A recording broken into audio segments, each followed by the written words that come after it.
Hello विद्यार्थी मित्रांनो, मी Swapnil युराडे sir स्वागत करतो आपल्या यूट्यूब चॅनलवरती। आज घ्यायचं आपल्याला सर्वांना एक्झाम्पल नंबर 20 कॅश बजेटचं हाय लेवलचं एक्झाम्पल आणि 8 मार्क्ससाठी म्हणजे किचकट क्वेश्चन असा जो येणार आहे तो बघा 8 मार्क्ससाठी हा असा क्वेश्चन येणार आहे। ठीक आहे, बघा आपल्याला काय दिलेलं आहे, एक कंपनी इज एक्सपेक्टेड आपल्या नोट्स मधला 20 नंबरचं एक्झाम्पल, थोडंसं किचकट एक्झाम्पल आहे आणि लॉंग टाइम एक्झाम्पल आहे। जसे की 3 महिन्याचा बजेट दिलं बघा, cash budget particular April May June, किती महिन्याचा 3 महिना, थोडं किचकट गणित असते बघा काय दिलेलं आहे। तर a company is expected to have 25,000 cash in hand. Cash in म्हणजे काय, कॅश बॅलन्स आपण यामध्ये ए मध्ये लिहितो, काय लिहितो ए मध्ये आपण रिसिप्ट, ए मध्ये काय लिहितो आपण कंपल्सरी रिसिप्ट लिहितो। ठीक आहे, बघा इथे लिहू आपण रिसिप्ट। ओके, आता या रिसिप्ट मध्ये काय दिलेला कंपल्सरी फर्स्ट पॉइंट असतो ओपनिंग बॅलन्स। काय असतो आपल्याकडे ओपनिंग बॅलन्स। ओपनिंग बॅलन्स त्यांनी आपल्याला पहिल्याच लाईन वर दिलेला आहे 25,000, किती दिला आपल्याला 25,000। हा बजेट जो आहे तो 3 महिन्यात तयार करायचा आहे। त्या बॅलन्सच्या नंतर दिलं त्यांनी 1 एप्रिल 2006 समोर सांगितलेलं आहे you are required to prepare the cash budget for 3 months 1 April to June. 1 April to June पर्यंत बजेट तयार करायचं आहे, म्हणजे एप्रिल मे जून असं सांगेल तो। April to June prepare budget April to June, April to June means April May June असा 3 महिन्याचा। ओके, बघा नंतर दिलेलं त्यांनी ऍडजस्टमेंट दिली आपल्याला खाली अदर इन्फॉर्मेशन मध्ये a period of credit allowed by suppliers is 2 months. जो क्रेडिट पिरियड सप्लायर सांगितलं म्हणजे परचेस सांगितलं म्हणजे पेमेंट, म्हणजे क्रेडिटरच्या बाबतीत आहे। ओके, तो पेमेंटचा पॉइंट आहे, नंतर घेऊ आपण, पहिले रिसिप्टचे पॉइंट बघू। त्यानंतर बी मध्ये दिलं 25% sales is for cash. 25% sale काय आपल्याकडे कॅश आहे। कॅश आहे म्हणजे काय, द्यायच्या त्या महिन्यामध्ये पेमेंट करतो आपण। इथं बघा इथं सेल आहे, इथं सेल 25% कॅश सेल।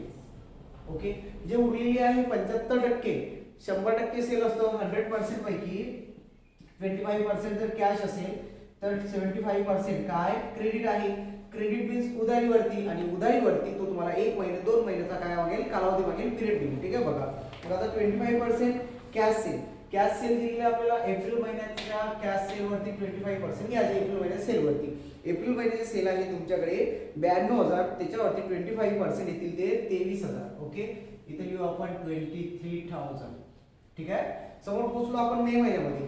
मे महिन्याची सेल आहे आपल्याकडे 1 लाखाच्या सेल वरती येतील 25% 25,000।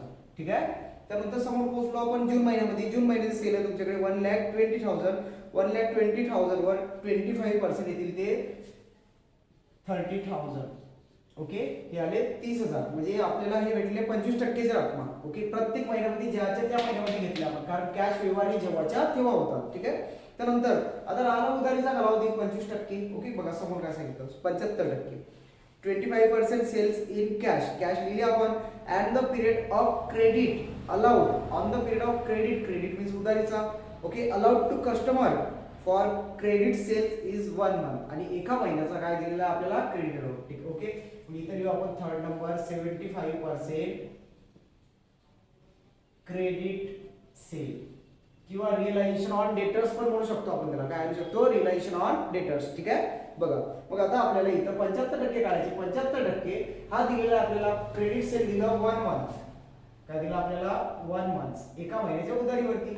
एप्रिल महिन्यानंतर आपल्याकडे इकडे मार्च महिन्यामध्ये जावं लागेल, त्याची एका महिन्याची उधारी एप्रिल मध्ये लिहावी लागेल, आणि मे महिन्याची उधारी म्हणजे एप्रिल महिन्याची उधारी मे मध्ये लिहावी लागेल, म्हणजे असं 1 महिना बजेट मध्ये मागे जावं लागतो आपल्याला, 1 महिन्याचा उधारीचा कालावधी असेल तर। ओके, मग आपल्याला आता बघावं लागेल मार्चची सेल।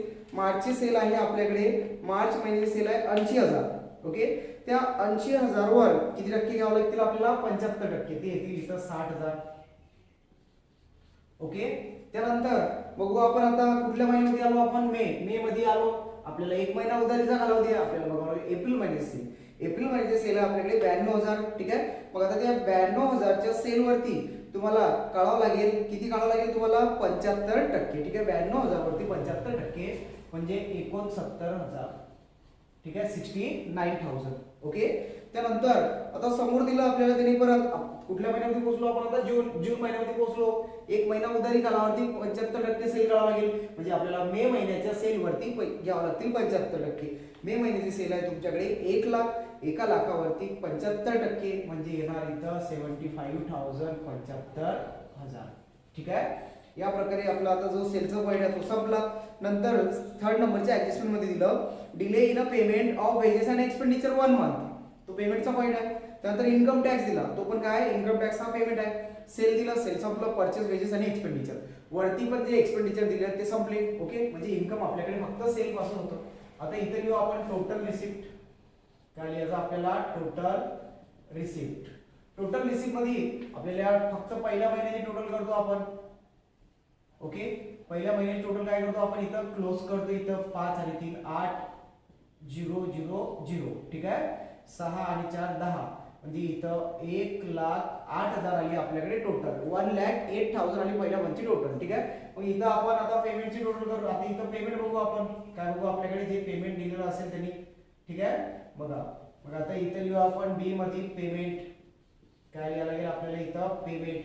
मग आता पेमेंट कुठून कुठून भेटलं आपल्याला. ठीक आहे, बघा पेमेंट मध्ये सर्वात पहिला पॉईंट आपल्याकडे period of credit allowed by suppliers is 2 months. Suppliers means purchase, purchase means creditor. Okay, मग इथं लिहू आपण पेमेंट ऑफ क्रेडिटर्स. किती महिने सांगितलं आपल्याला 2 महिने. 2 महिने सांगितलं. आपला बजेट आहे एप्रिल पासून 2 महिने मागे, म्हणजे आपल्याला घ्यावं लागेल फेब्रुवारीचं पेमेंट. फेब्रुवारीचं पेमेंट आहे तुमच्याकडे बघा एप्रिलचं 52,000 आहे, परंतु फेब्रुवारीचं घ्यावं लागेल ते आहे आपल्याकडे 40,000. इथं 14,000. त्यानंतर समोर पोहोचलो आपण आता मे महिन्यामध्ये. मे महिन्याचं परचेस आहे तुमच्याकडे 60,000, परंतु आपल्याला 2 महिने मागे म्हणजे मार्च महिन्याचा परचेस घ्यावा लागेल ते आहे 50,000.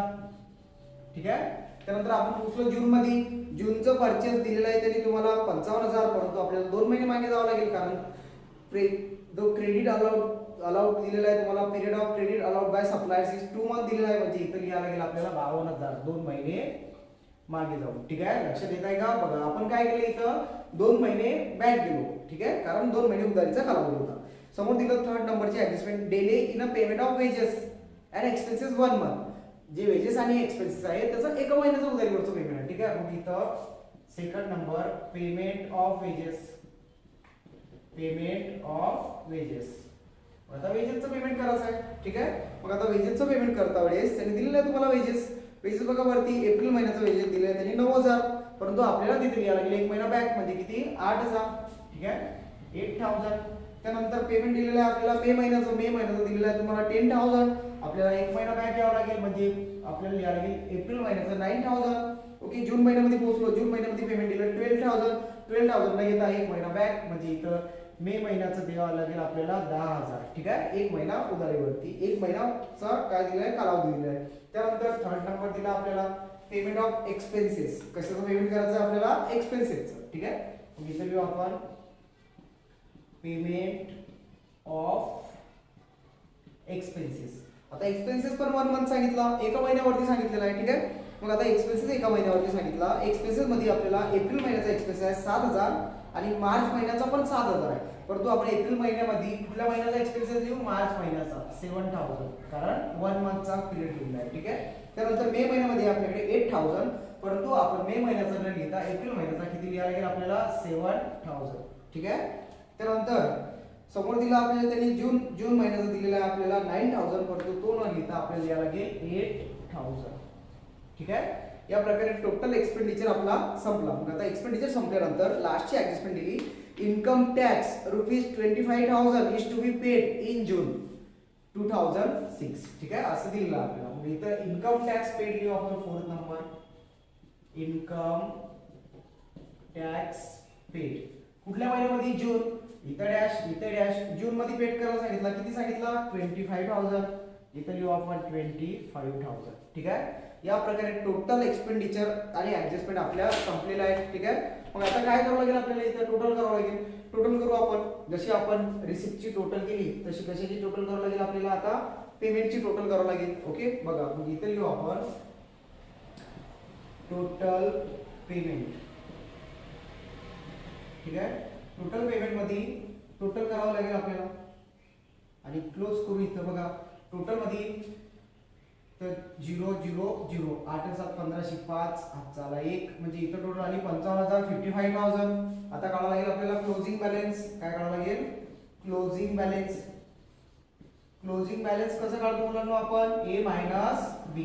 काय करतो A - B. A - B means receipt receipt minus payment काय करतो आपण रिसिप्ट मायनस पेमेंट ठीक आहे मग रिसिप्ट आहे आपल्याकडे 1,08,000 1,08,000 आणि पेमेंट आहे आपल्याकडे 55,000 म्हणजे तुम्हाला रिसिप्ट भेटेल इथं 53,000 53,000 ठीक आहे आता हे आलं क्लोजिंग बॅलन्स हे या महिन्याचा क्लोजिंग बॅलन्स तर मे महिन्याचा एप्रिल महिन्याचा जे क्लोजिंग बॅलन्स आहे ते मे महिन्याचा ओपनिंग बॅलन्स असेल इथं 53,000 ओके आता इथं आपल्याला यांची काय करायची टोटल करायची यांची ठीक आहे मग आपण यांची टोटल करू 9 3 12 12 5 17 17शी 7 0 0 0 चला 1 ओके त्यानंतर 7 हे झाले 7 आणि 7 14 म्हणजे 1,47,000 आली आपल्याकडे टोटल ठीक आहे किती आहे टोटल 1,47,000 आता या टोटल मधून आपण ही झाली रिसिप्टची टोटल आता पेमेंटची टोटल करावं लागेल आपल्याला पेमेंटची टोटल करता वेळेस हे झाले 59 66,000